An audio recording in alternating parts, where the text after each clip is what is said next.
Muy bien, para el día de hoy tenemos el repaso general de historia en base al balotario. Nosotros, o bueno, durante las casi 9 semanas se han venido trabajando diferentes temas en historia del Perú. Sin embargo, para el día del examen solamente se van a considerar los temas que figuran en el balotario. Y solamente usted va a tener que estudiar los temas del balotario, ¿no? Profesor, ¿y cuáles son los temas del balotario? Los que se ha mostrado en el grupo de WhatsApp, pero también los que vamos a trabajar o vamos a repasar el día de hoy.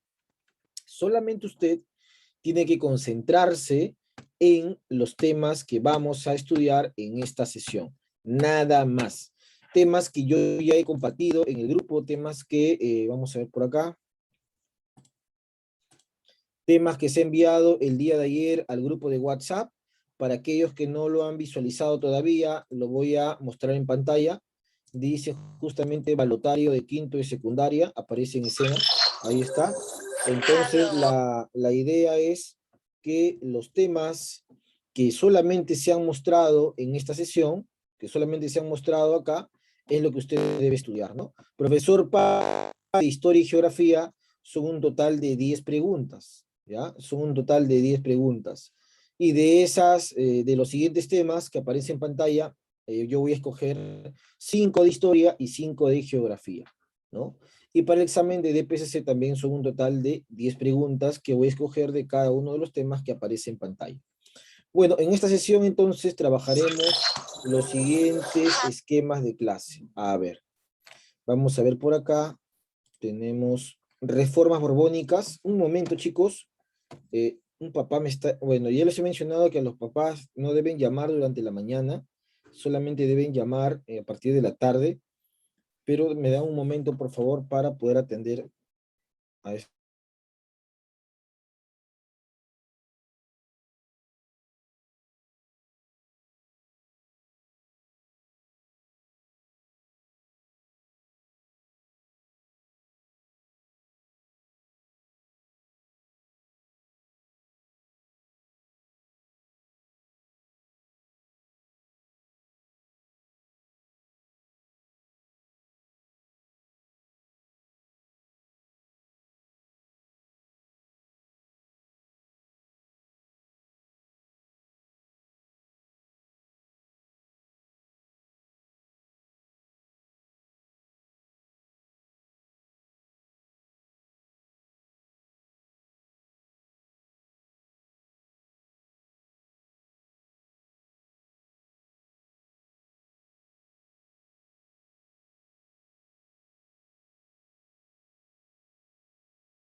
Muy bien, tenemos en pantalla entonces reformas borbónicas del siglo XVIII, es uno de los temas que se ha trabajado y que podrían venir en el examen.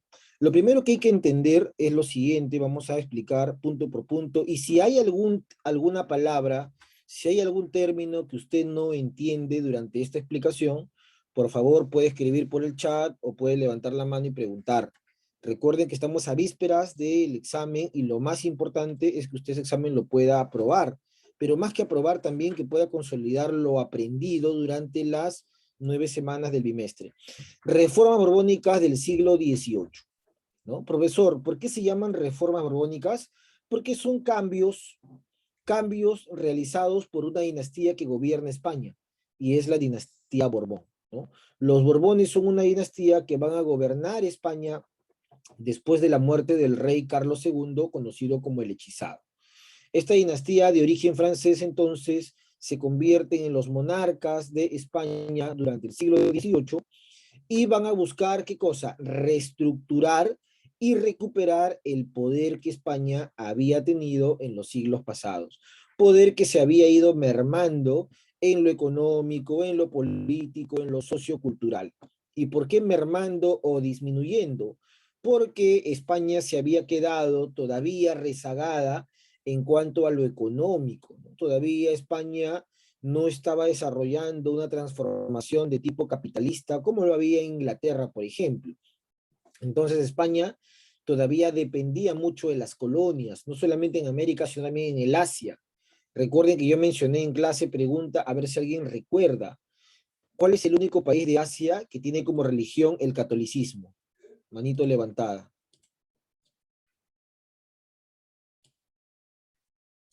A ver, por ahí. ¿Cuál es el único país en Asia hoy día que tiene como religión más importante el catolicismo? Hay un país que fue colonia de España. ¿Cuál es? ¿Alguien recuerda? Puede ser una pregunta del examen, ¿no? ¿Cuál es? Bueno, el único país que tiene el catolicismo como religión mayoritaria es Filipinas, ¿ya? Filipinas. ¿Y por qué? Porque España era católica, pues, ¿no? Y Filipinas era una colonia de España. Por eso que en el Asia el único país donde predomina el catolicismo es en Filipinas, ¿no? Entonces, profesor, la idea de España es reestructurar y recuperar el prestigio, ¿no? Para eso se trazan objetivos. Objetivo en España es modernizar el Estado, ¿no? Un Estado hacerlo más eficiente, porque en la época de Habsburgo o de los Habsburgo la situación política no fue la adecuada. Y en América era recuperar el dominio político que se ha ido perdiendo en las colonias, debido a que los criollos, los hijos de españoles nacidos en América, habían asumido cargos públicos muy importantes en los últimos años. Para eso, la historiografía nos ha revelado algunos aspectos de estas reformas, para poder entenderlo mejor. Profesor, cuando me pregunten a mí cuál es el rey de España que consolida las reformas, la respuesta es Carlos III, ¿ya? Rey de Nápoles y las dos Sicilias, ¿no? Este Carlitos III es el rey que consolida las reformas borbónicas en lo que será la colonia, ¿ya? Este es el rey que consolida la mayor cantidad de reformas borbónicas. Bueno, en lo político, reducción de la influencia y cargos públicos de los criollos limeños. Los criollos, recuerda, hijo de español nacido en América, habían tomado mucho protagonismo en la colonia y eso se veía como un peligro, por eso se va a buscar reducir su influencia. Se va a establecer intendencias. Estas intendencias van a reemplazar a quienes. Manito levantada, a ver, los que recuerdan, o en el chat. ¿A quienes reemplazan las intendencias? Las intendencias, creaciones durante las reformas borbónicas, ¿a qué institución va a reemplazar? A ver, si eso fuera el examen.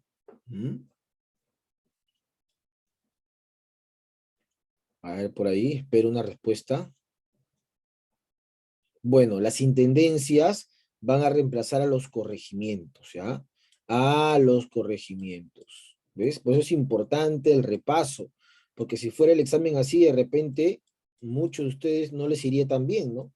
Y recuerden que el examen vale un 40%. Después algunos alumnos me preguntan, profesor, pero si yo tengo buena nota en las tareas, ¿por qué tengo este promedio? Bueno, pues, porque en el examen seguramente no has aprobado, ¿no? Entonces, si tú desapruebas el examen, es muy probable que desapruebes el curso. Es muy probable, ¿ya?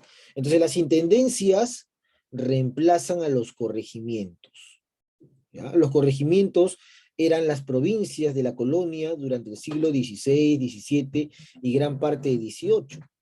Bueno, y se da la creación de la audiencia del Cusco. Pregunta, ¿la creación de la audiencia del Cusco se da después de qué hecho? Hay un hecho que motiva esta creación.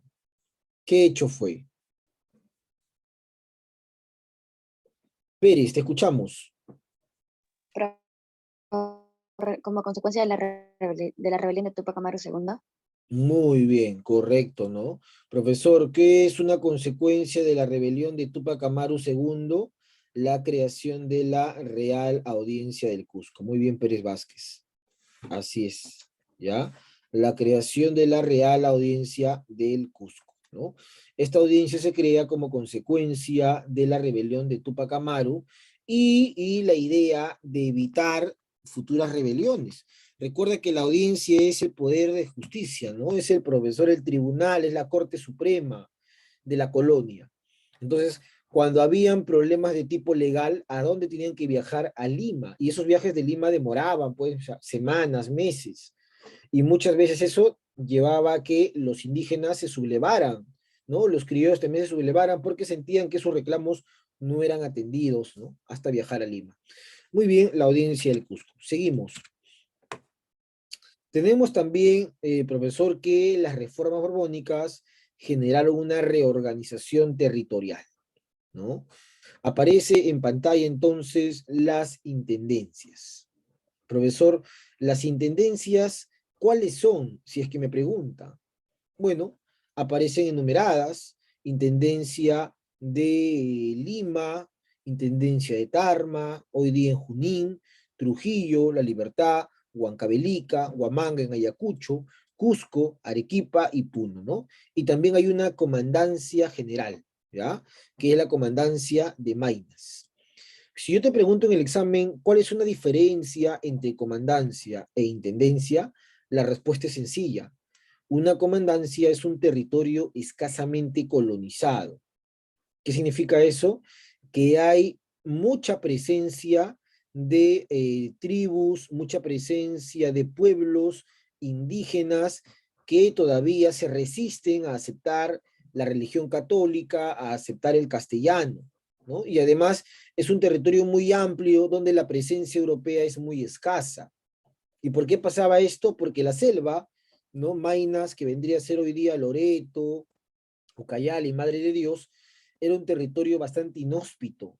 Si hoy día es complicado llegar a la selva, imagínate hace más o menos 300 o 400 años, ¿no? Era mucho más complicado todavía, ¿ya? Entonces es una comandancia. Mientras que una intendencia es prácticamente un territorio muy colonizado y donde la presencia europea es bastante fuerte, ¿no? Donde el que asume el cargo de la intendencia es un intendente. Es un intendente que asemeja a ser un gobernador, ¿no? Este intendente tiene que procurar el cuidado del indígena, también fiscalizar que el indígena tribute, que el indígena vaya a realizar la mita, ¿no? El trabajo obligatorio. Ahora, también durante las reformas borbónicas se crean nuevos virreinatos, ¿no? Antes, el virreinato más importante era el virreinato del Perú, pero a partir del siglo XVIII aparecen nuevos virreinatos, ¿no? El del Río de la Plata, que sería hoy día Argentina, Uruguay, y el de Nueva Granada, que vendría a ser Colombia, Ecuador, ¿no, profesor? Una parte de Venezuela. Y hay dos capitanías generales: la Capitanía General de Chile, ¿ya? Y la Capitanía General de Venezuela. Ahora, ahí también hay diferencias. ¿Por qué se llama Capitanía General? Porque el que está a cargo es un capitán y es una zona de militares debido a que las poblaciones locales todavía están en pie de lucha.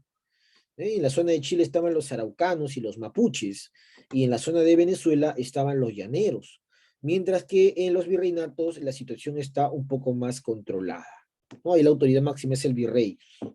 Lo que llama la atención es que se va a segmentar el virreinato. Ahora un alumno dirá: profesor, ¿y por qué se crean nuevos virreinatos? Supuestamente para ser mejor controlados o mejor administrados. Como el virreinato del Perú era demasiado grande, se decía que por su tamaño era difícil administrarlo, porque todo se concentraba en Lima.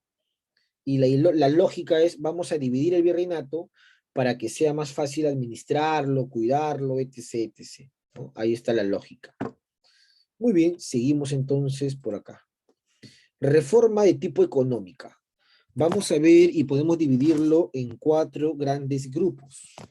Vamos a buscar para eso un voluntario que me lea las de tipo comerciales. Cualquiera, por favor, mano levantada. Muy bien, Pérez, te escuchamos. Reformas económicas comerciales. Establecimiento del Decreto de Libre Comercio, 1778. El puerto del Callao se vio afectado. Eliminación de la casa de contratación de ella. Muy bien, señorita. Entonces,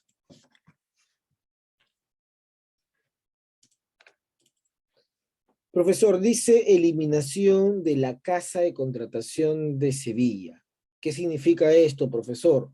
La casa de contratación de Sevilla fue una autoridad metropolitana, es decir, residía en España. y se encargaba del control del comercio entre España y la colonia. No, no solamente el comercio, sino también fiscalizaba la llegada o la inmigración de europeos hacia América. Pero en el tema comercial, la Casa de Contratación buscaba, profesor, la intervención y el monopolismo entre España y América. Sin embargo, como se decreta el libre comercio, automáticamente ya no existe el monopolio. Tú por economía ya sabes que es monopolio. Un único vendedor y muchos compradores desorganizados. El único vendedor eran los comerciantes del puerto de Sevilla, de España, ¿no? Por eso se llama Casa de Contratación de Sevilla. Era el único vendedor. Y los muchos comerciantes eran los americanos, ¿no? Que eran desorganizados, los criollos, ¿no? Toda América le compraba a esta casa de contratación, era un monopolio prácticamente. Pero cuando aparece el libre comercio, se elimina esta idea de monopolio. Entonces, el decreto de libre comercio, ¿qué significaba? Que iban a aparecer nuevos puertos. Puede ser una pregunta del examen. ¿Qué significa el decreto de libre comercio? Significa la apertura de nuevos puertos. Puerto del Callao, puerto de Valparaíso, puerto de Buenos Aires, puerto de Profesor Cartagena de Indias. Antes de esta ley, el único puerto era el Callao. Entonces todos los barcos llegaban al Callao. Entonces la gente que vivía en el Callao era de mucho poder económico, tanto poder económico que crearon el Tribunal del Consulado, ¿no? Donde los criollos tenían mucho poder económico. Pero ahora con el decreto de libre comercio, si aparecen nuevos puertos, aparece la competencia. Y si aparece la competencia, el puerto del Callao se va a ver afectado. ¿Ya? Y en esos nuevos puertos que aparecen, se van a ir formando comerciantes de esas zonas. O como se puede decir también, pequeños burgueses. Y estos burgueses con el tiempo buscarán romper con España y acercarse a Inglaterra. Es por eso que estos burgueses van a financiar las luchas por la independencia, ¿no? ¿Para qué depender de España si yo mismo puedo controlar el comercio? ¿No? Entonces empieza ahí la lucha por la independencia, ¿ya? Entonces, en cambio, el Tribunal del Consulado, que funcionaba en el Callao, había un porcentaje de criollos peruanos que no querían romper con España, que querían seguir dependiendo de España. ¿Por qué?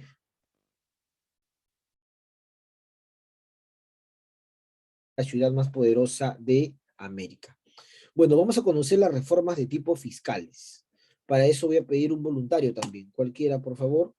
Yacira Rivas, te escuchamos, Yacira. Fuerte. Fiscales.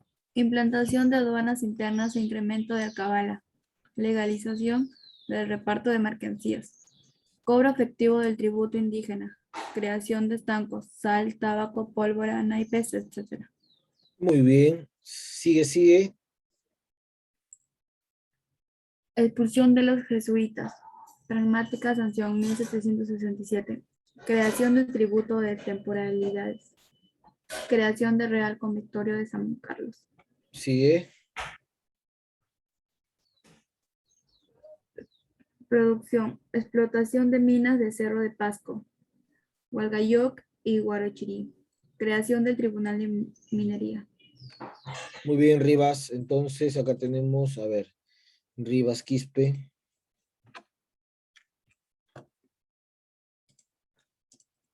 A ver, profe, dice de tipo fiscal, tiene que ver con lo monetario, con lo particularmente ligado al dinero.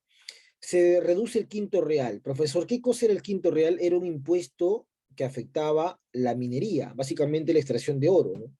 Todo el oro y la plata que se extraía de la colonia, de las minas de América, la quinta parte era entregada al rey de España, ¿ya? La quinta parte, eso se llama quinto real. Es un tributo, es un pago que afecta los metales extraídos, ¿no? El quinto real. Ahora, ¿por qué se reduce esta entrega de quinto real? Porque para el siglo XVIII se busca darle mayor dinamismo a otras actividades, ¿no? Si bien la minería seguía siendo importante, pero ya para el siglo XVIII la gran mina de Potosí había disminuido su producción, ¿no? La mina de Potosí, este gran centro minero que queda hoy día en la actual Bolivia, fue durante casi 2 siglos lo que alimentó a España, a Europa, ¿no? Se extraían toneladas de plata. Bueno, pero ya para el siglo XVIII su producción había decaído. Entonces hay una reducción del quinto real y más bien se buscan nuevos mecanismos para generar dinero. Por ejemplo, se crean los estancos.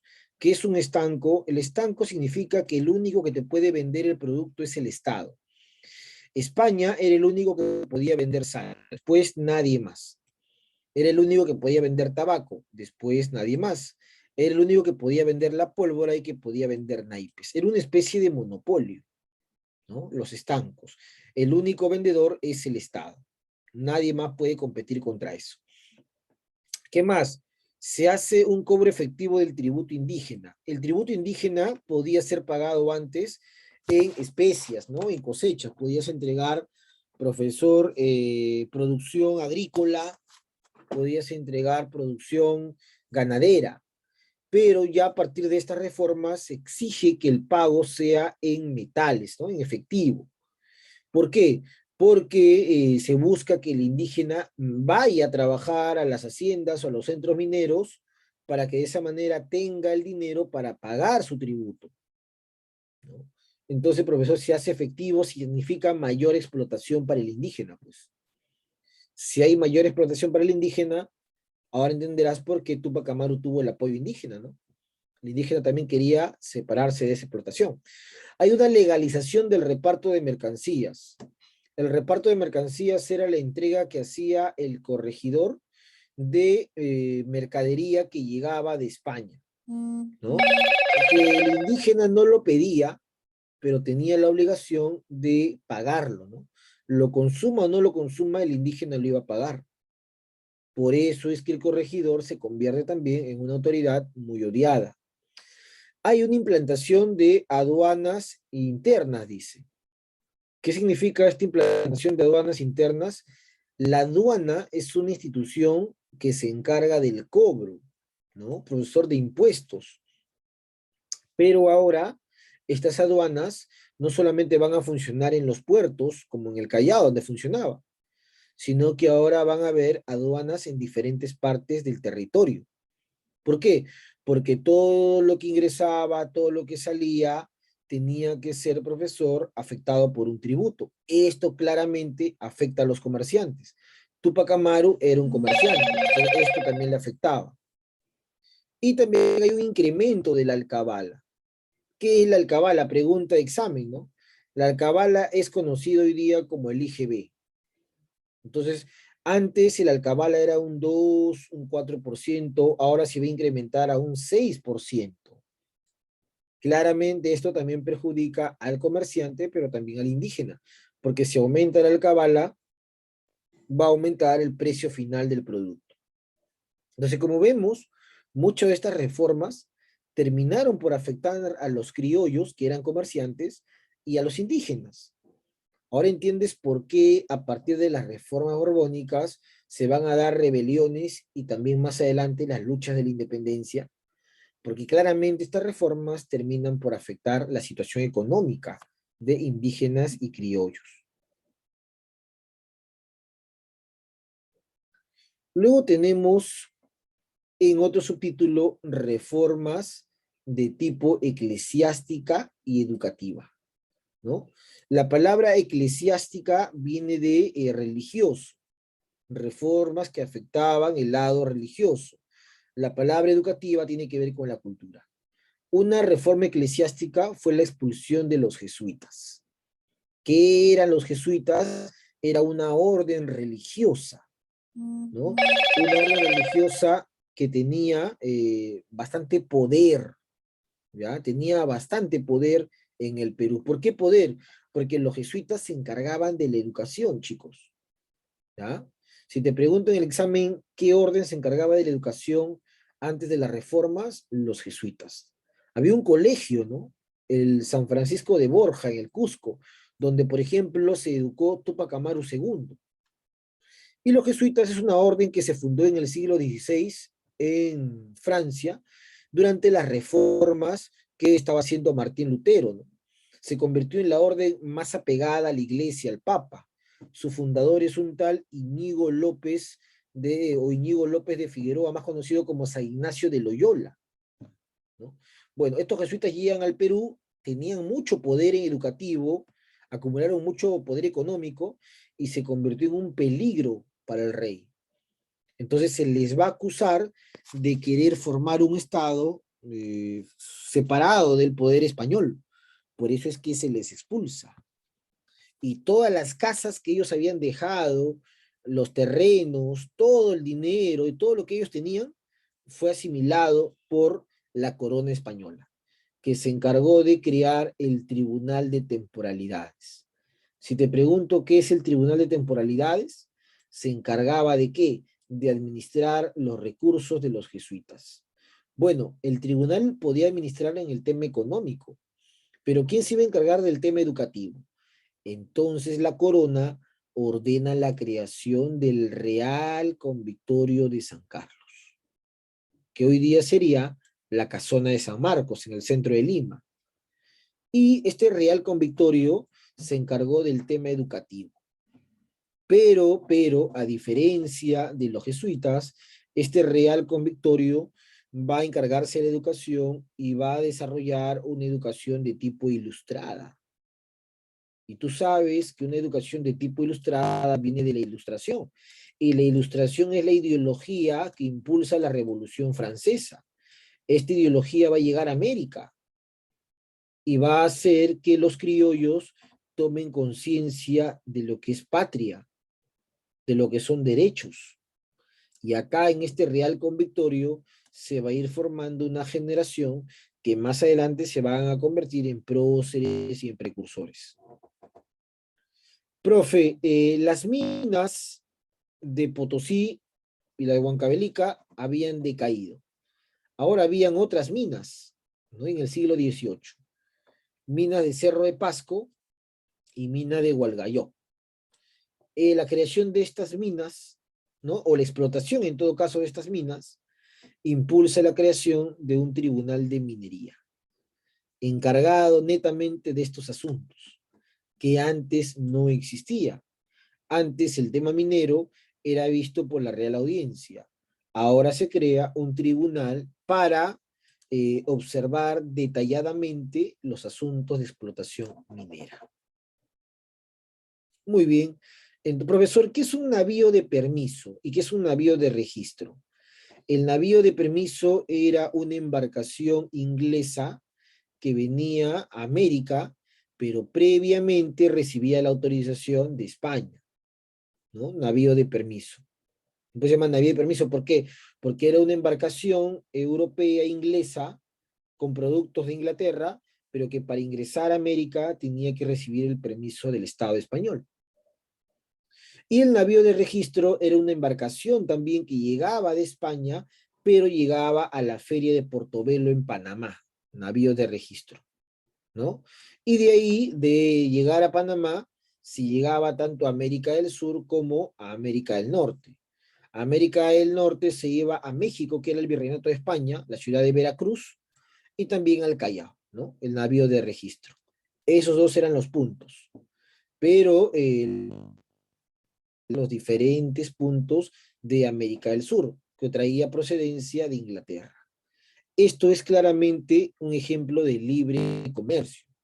Antes era prácticamente imposible que un barco inglés podía entrar a América de manera legal. Por eso es que aparecieron los piratas y corsarios. Un pirata robaba a los barcos españoles. Un corsario era contratado por la monarquía inglesa para robar barcos españoles y entregar lo robado a Inglaterra. Muy bien, esto es la reforma económica. Una consecuencia de lo que estamos viendo es que al aumentar impuestos, estancos y al haber una gran presión fiscal, profesor, esta presión fiscal va a generar un descontento, ¿no? Esta presión fiscal genera un descontento en los indígenas que va a llevar más adelante a que los criollos y algunos indígenas como Tupac Amaru generen rebeliones de tipo antifiscales. ¿no? El tema era al inicio lo económico. Recuerda que Túpac Amaru no quiere separarse de España, ¿no? Él en todas sus proclamas decía por el rey, pero él nunca decía, voy contra el rey, ¿no? Él criticaba a las malas autoridades, a los corregidores, pero Túpac Amaru era muy seguidor del rey y también de la iglesia, ¿ya? Entonces, ante el aumento de la presión, aumentan las rebeliones. ¿Qué más, profesor? Aumenta la competencia entre las diferentes ciudades y diferentes puertos, ¿no? Puerto del Callao ahora va a competir con Bogotá, con Valparaíso, con Buenos Aires. Claramente se va a ver afectado el comercio de los criollos peruanos. Y producto de la llegada de las ideas ilustradas al Real Convictorio de San Carlos, se genera una idea de emancipación, ¿no? ¿Qué tan importante es la educación para liberar al hombre de su ignorancia y de sus creencias? ¿No? El hombre criollo empezará a criticar la idea de que España domine un territorio tan grande como América. El criollo dice, pero si yo he nacido en América, esta debe ser mi patria, ¿no? Eso es una de las cosas que va a mencionar un personaje que fue expulsado. Pregunta, ¿qué personaje fue expulsado con los jesuitas de América? Y más adelante escribe una carta, ¿no? Llamando a la emancipación de los criollos. ¿Qué personaje fue? ¿Alguien recuerda? Mano levantada. Es un precursor muy importante, ¿no? Expulsado con los jesuitas y luego escribe una carta dedicada a los criollos para llamarlos a la lucha por la independencia, por la libertad. ¿Alguien recuerda por ahí qué personaje es? Muy bien, correcto, muy bien, Ortega. Así es. Profesor, ese personaje es Juan Pablo Viscardi Guzmán, ¿no? Juan Pablo Viscardi Guzmán es el personaje que se encarga de escribir una carta llamada Los Españoles Americanos y los llama a luchar por la independencia. Bueno, otra de las cosas que sucede como consecuencia de las reformas son las rebeliones indígenas o también llamadas insurrecciones andinas del siglo XVIII. Vamos a conocer una de ellas que también se vio en su momento, la de Juan Santos Atahualpa. Voluntario para que lea este esquema, por favor, cualquiera. Muy bien, Ramírez, te escuchamos.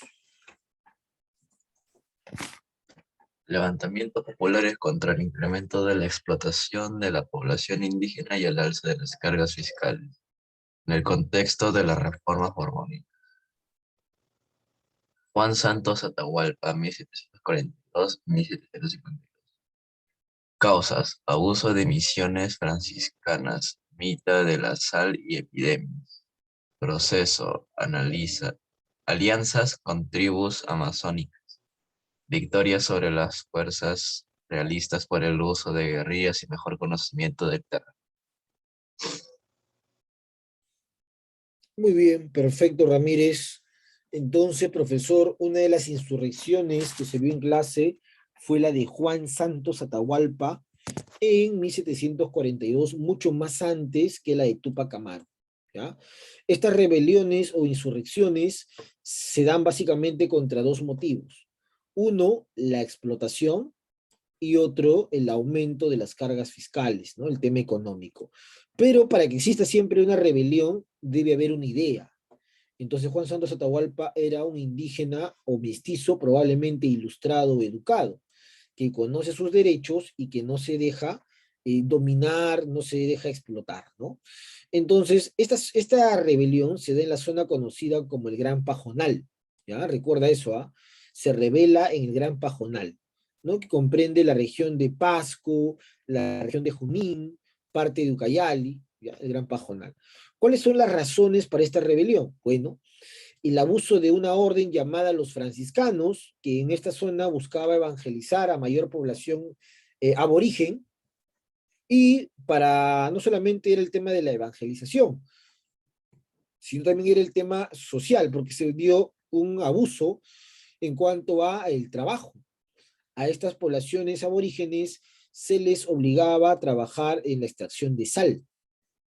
Y producto del contacto entre europeos e indígenas, las epidemias se hicieron cada vez más comunes y mortales en la selva. Porque estas poblaciones locales, pues, no tenían, profesor, la capacidad inmunológica para poder enfrentar enfermedades que venían de Europa. Y las poblaciones empiezan a enfermarse y a diezmar. Bueno, Juan Santos Atahualpa es un personaje aparentemente educado, que se une a las tribus amazónicas y que se enfrenta, profesor, a los españoles o criollos, ¿no? Juan Santos Atahualpa nunca fue derrotado, jamás, nunca se le capturó. Su rebelión no fue sofocada de manera violenta como la de Túpac Amaru, pero se fue perdiendo en el tiempo. Tampoco es que logró el objetivo, que es de repente enfrentarse a los españoles y expulsarlos de América. No logró ese objetivo. Pero ya te demuestra los inicios de lo que será más adelante la guerra por la independencia, ¿no? Ya te demuestra que hay una idea de querer rebelarse, de querer romper con la dominación española. Bueno, la que sí es bien estudiada, ¿no? Y hay muchos libros sobre el tema, es la de Túpac Amaru II. Muy, pero muy estudiada, ¿no? Vamos a conocer las razones de esta rebelión, las causas, y vamos a conocer dónde se extendió esta rebelión. Para eso, un voluntario, por favor, cualquiera. Pérez, le escuchamos. Túpac Amaru II, 1780 a 1783. Causas: explotación a través de la Mita, Potosí. Repartos forzosos de mercancías. Aumento de los gravámenes. Establecimiento de aduanas internas. Centro, Cusco. Se expandió por la Sierra Sur y en el Alto Perú. Bien, profesor, ¿dónde fue el centro de esta rebelión? En la zona del Cusco, ¿ya? Túpac Amaru era un cacique, o también llamado curaca en la época incaica, ¿no? Era un intermediario entre la autoridad española y el pueblo indígena. Túpac Amaru II hablaba el quechua, pero también hablaba el castellano, hablaba también el latín, era un indígena educado, ¿no? Por los jesuitas. Se extiende en el Cusco y de ahí, profesor, se expande hacia la zona del altiplano, el Alto Perú y otras regiones del sur, como pueden ser también Arequipa, ¿ya? Entonces, profe, ¿cuáles son las razones de esta rebelión? Razón número 1, la explotación que había a través de la mita, el trabajo obligatorio. Recuerda que la mita es un trabajo obligatorio que hacen los indígenas y que se les paga. Si bien se les paga una miseria, pero eso servía para pagar los diferentes tributos que existían. Era explotación, ¿por qué? Porque muchos indígenas muchas veces eran llevados con mentiras al trabajo en las minas y morían en los derrumbes, o morían por enfermedades, o simplemente no regresaban porque se quedaban endeudados. Era un tema bien, profesor, de tipo explotación para el gran sector indígena, ¿no? Ahora, otra de las razones son los repartos de mercancías, que ya hemos mencionado. El español entregaba mercadería al indígena, aguardiente, hoja de coca, naipes, tabaco, y el indígena igual lo tenía que pagar, ¿no? Reparto de mercancías. El aumento de los gravámenes, como por ejemplo la alcabala. Túpac Amaru era un comerciante. Él tenía mulas y con esas mulas se encargaba de trasladar mercadería de Lima hacia la Sierra Sur y el Alto Perú, ¿ya? Cuando se dan las reformas y aparecen nuevos puertos, eso también perjudica a Túpac Amaru, así como el aumento de la alcabala, porque tiene que pagar más y obviamente va a tener menores ganancias. Y el establecimiento de aduanas internas. Las aduanas se convierten en los peajes prácticamente de los comerciantes. Por llevar, trasladar o ingresar una mercadería había que hacer un pago, ¿no? Un impuesto aduanero es el almojarifazgo, por ejemplo. Entonces, hay un tema social, pero detrás de eso hay un tema económico, ¿no? Hay un tema económico que lleva a Túpac Amaru, además, a venir a Lima, porque él tenía un juicio, llevaba un juicio en el tribunal o en la Real Audiencia de Lima, un juicio para que se le reconozca su herencia por el lado materno, y en esos viajes a Lima conoce a muchos criollos, ¿no? Idea de emancipación, comparten con él la idea de lucha, de buscar la independencia, muchos criollos. Bueno, esa rebelión tuvo dos fases, la fase quechua y la fase aymara, ¿no? La fase quechua la que hizo Túpac Amaru, y la fase aymara la que va a continuar posteriormente los Catari y un primo de Túpac Amaru. Bueno, vamos a conocer estas dos fases. Un voluntario, por favor, para que nos lea estas dos fases. Yacira, adelante Yacira. Primera fase quechua, 1780. Ajusticiamiento del corregidor Arriaga en Tungazuca. Retórica reformista y antifiscal, no separatista, 1781. Derrota de Túpac Amaru II y ejecución en el Cusco. Sigue. Segunda fase, Aymara, 1781. Continuación de la fase quechua, con diferencias en la dirección política. Túpac Katari cercó la ciudad de La Paz, pero fue derrotado por las tropas enviadas desde Buenos Aires. Diego Cristóbal se acogió a la paz de Sicuani, luego fue traicionado. Muy bien, Rivas, perfecto. Entonces,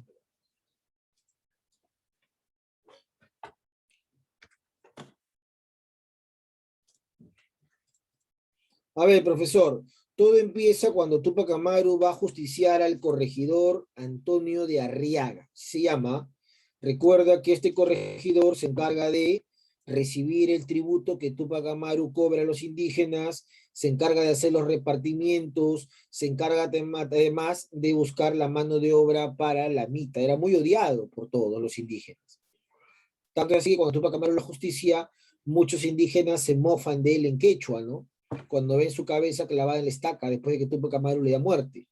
Túpac Amaru es reformista porque busca cambiar, profesor, la sociedad en la que vive, sobre todo en el tema de explotación. Es antifiscal porque está en contra de las reformas económicas, como por ejemplo el aumento de la alcabala, pero no es separatista. Túpac Amaru no quiere romper con el rey para nada. Túpac Amaru siempre hablaba por el rey, por el rey, por el rey. Bueno, Túpac Amaru tiene un triunfo muy importante en Tungazuca, él era cacique de Pampamarca, Surimán y Tungazuca, y tiene muy importante el apoyo de Micaela Bastida, su esposa y guerrillera, el ideal de una mujer andina, una mujer valiente, una mujer luchadora, ¿no? Entonces Túpac Amaru y Micaela incitan esta rebelión, tienen un primer triunfo, pero posteriormente es capturado en Checacupe, ¿no? Esa batalla donde lamentablemente pierde, y pierde ¿por qué? Porque es traicionado también por criollos y por mestizos quienes veían con miedo la rebelión. El criollo muchas veces desconfía del indígena, ¿no? No se fía del indígena, por eso es traicionado. Túpac Amaru, entregado, y luego tiene una conversación con el visitador, Arrechi, ¿no? Quien le pregunta quiénes son tus cómplices, quiénes son los culpables de esta rebelión. Y Túpac Amaru responde, ¿no?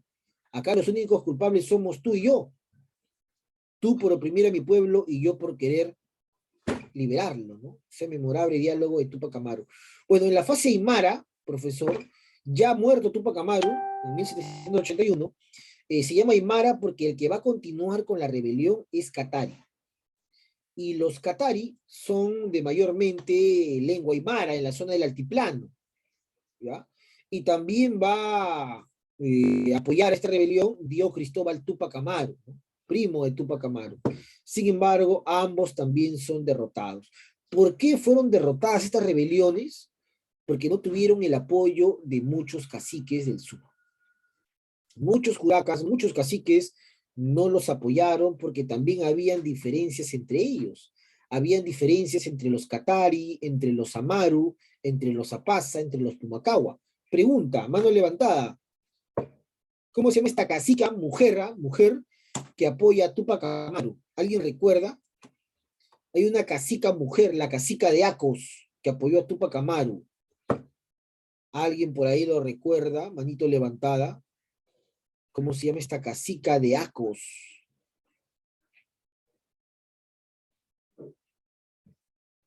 Jeremy Hernández, te escucho, Jeremy. Tomás Atito. Muy bien, Jeremy Hernández. Tomás Atito Condemaita, por ejemplo, es una de las mujeres que apoya a Tupac Amaru, ¿no? No solamente pienses que fue apoyada por su pareja Micaela Bastidas. Muy bien, Jeremy. Seguimos por acá. Entonces, consecuencia de estas rebeliones, bueno, la corona decide eliminar el reparto de mercancías, ¿no? La figura del reparto que las reformas la habían legalizado, la corona lo va a eliminar. Ya no más reparto de mercancías, ¿ya? Va a eliminar los corregimientos, ya no más corregidores abusivos. Y en su lugar se establecen las intendencias que existía, por ejemplo, en Francia, y que es una copia en América. Se crea la audiencia del Cusco, lo que te mencionaba, y se eliminan muchos atuendos y símbolos de la época incaica, ¿no? Es más, se prohíben libros como los comentarios reales de Garcilaso, para evitar que los indígenas tengan el recuerdo del Tahuantinsuyo y se desarrolle una corriente o una ideología nacionalista, ¿no? Eso es lo que siempre se buscaba evitar desde España, eliminar lo autóctono. Por eso es que eso explica, por ejemplo, cuando nace la República Independiente del Perú en 1823, muchos criollos odian lo autóctono y más bien simpatizan por lo europeo, ¿ya? Muy bien. Recuerda que esta imagen memorable al final no muere así Tupac Amaru. Intentaron destruirlo, jalado por caballos, pero no pudieron. Y luego lo descuartizaron y enterraron la cabeza en un lugar desconocido para evitar que sea miembro de culto, ¿no? Tupac Amaru fue un subversivo para el Estado español, pero fue un personaje muy querido para el indígena, ¿no? Es un ícono. Ahí está. Bueno, tanto es así que su nombre luego fue adoptado por un grupo terrorista, ¿no? El MRTA, Movimiento Revolucionario Tupac Amaru. Bueno, y vamos a cerrar el repaso con el Protectorado de San Martín. 1821-1822 es el tiempo que San Martín establece su gobierno en el Perú. Recuerda que San Martín no es presidente, San Martín es protector, ¿ya? Entonces San Martín dirigió la corriente libertadora del sur y va a organizar el Estado peruano, que más adelante se va a convertir en una república, ¿no? Organiza el Estado, San Martín llegó con su corriente libertadora, ¿ya? San Martín, entonces, profesor, presiona al virrey La Serna, que reemplazó a Pezuela. La Serna abandonó Lima, San Martín entró a Lima para proteger a los criollos, porque los criollos que vivían en Lima temían mucho la llegada, profesor, de los indígenas que venían desde la sierra. Nuestros indígenas venían de la sierra junto con Arenales, y estos criollos de Lima finalmente aceptan la independencia del Perú. San Martín organiza el Estado y ya como protector da algunas medidas. En lo político, la libertad de imprenta, aparecen revistas y periódicos y círculos literarios que hablaban sobre la independencia. Se crea la Sociedad Patriótica de Lima, donde se va a debatir las dos formas de gobierno, ¿no? Recuerda que San Martín quería una monarquía constitucional. Es una pregunta de examen seguramente. ¿Cuál era el proyecto de San Martín? Quería una monarquía constitucional, ¿no? San Martín era partidario de que venga un príncipe europeo y se convierta en un rey del Perú, pero que exista un congreso que pueda fiscalizar a ese rey, porque San Martín decía que el Perú, como había sido dominado muchos años por un rey, todavía no estaba preparado para una república, porque una república era un gobierno ya de un estado mayormente desarrollado, donde la población tiene un nivel de educación superior. Y eso no pasaba en el Perú, chicos. En el Perú la gran mayoría era indígena y no tenía educación. No tenía. Es más, ahora mismo, 2021, vísperas al 2022, deben haber muchas personas que ni siquiera leen un libro en su casa, que ni siquiera leen un libro una vez al año, que ni siquiera leen el periódico. Entonces, por eso es que a veces nos equivocamos a la hora de elegir candidatos, ¿no? Entonces, si eso pasa ahora en el 2021, imagínate pues en 1821, el analfabetismo era terrible, pero no porque el indígena sea bruto, ¿ah? Sino ¿por qué? Porque el Estado colonial no lo educaba para ser un líder, para ser una persona considerada ciudadano. Lo veía más como una mascota, como un animalito. En lo social, San Martín genera la ley de vientres, Los hijos de esclavos que nacían a partir del 28 de julio obtenían la libertad, ¿no? Pero sus padres seguirían siendo esclavos. San Martín va a abolir el tributo y la mita, tributo pago de indígena, mita trabajo obligatorio, y de esa manera recibe cierto respaldo de las masas populares. San Martín además regala parte de libros de su colección y se crea la primera Biblioteca Nacional. San Martín convoca un concurso donde aparece Rosa Merino, quien canta las letras de la Torre Ugarte y Bernardo Alcedo, el himno nacional, y San Martín genera la bandera del protectorado, que es esta, ¿no? Que luego va a ser cambiada sucesivamente hacia la actualidad. Muy bien, chicos, eso sería todo de mi parte.